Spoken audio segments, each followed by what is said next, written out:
My daughter touched her ear, small fingers, wet eyes. "Daddy, it hurts," she whispered. It was 3:17 a.m., the kind of hour when everything feels heavier than it should. She hadn't stopped crying since I got back from my business trip. 2 days, that's all I was gone. She'd been with her mother, and her grandmother, the people who were supposed to protect her. The emergency room was quiet, too quiet. A nurse took her in. The doctor followed. 10 minutes later, he came back out holding a small plastic vial. His face was wrong, too pale, too still. He didn't sit down. "This," he said, showing me something that looked like a tiny piece of metal, thin, sharp, coiled like a spring, was lodged deep inside her ear canal. I couldn't speak. "She didn't put it there," he added. Pause. Measured breath. It was deliberately placed. My skin turned to ice. He looked at me then. "Did you leave her with anyone?" I nodded. "My wife. My mother-in-law." He didn't say anything, just pressed the vial into my hand. It was still warm. On the drive home, my daughter fell asleep in the back seat.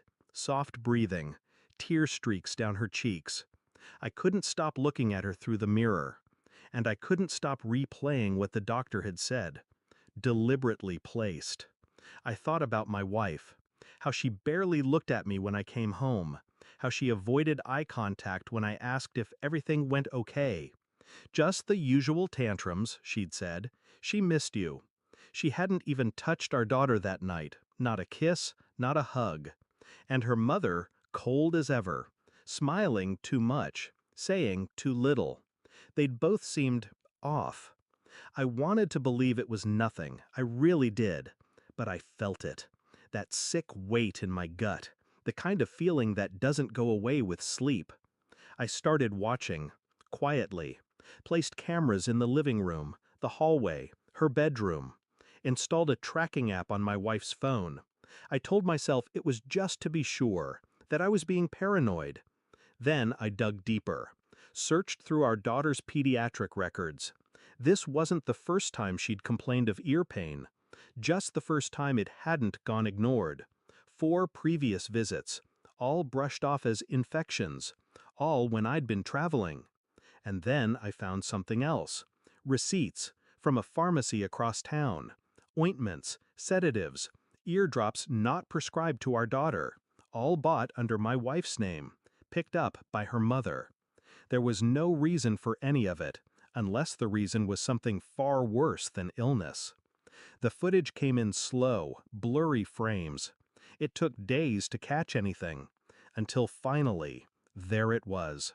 2:14 a.m., our daughter sleeping.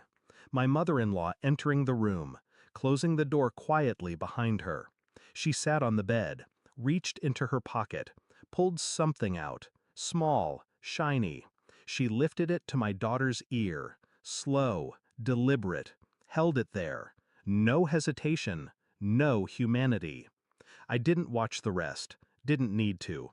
I copied the video, sent it to my private email, backed it up in the cloud, burned it to a disk. Then I waited for my wife to come home. I didn't greet her, didn't ask about her day, just handed her the envelope. She opened it, watched, paled, didn't cry. When it ended, I asked, "How long have you known?" She whispered, "She said it was discipline. She said it was necessary." I stared at her and saw a stranger. I didn't raise my voice, didn't touch her, just walked to the kitchen, opened the drawer, pulled out the custody papers. "I filed 3 days ago," I said. Her eyes widened. "You can't." I already did.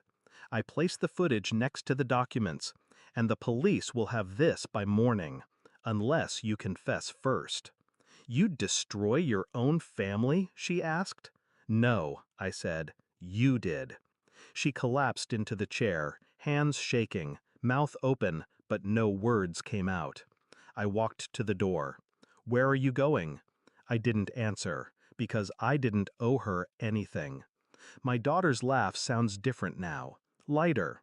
It'll take time, but she's safe. She sleeps through the night. She stopped flinching when I touched her cheek.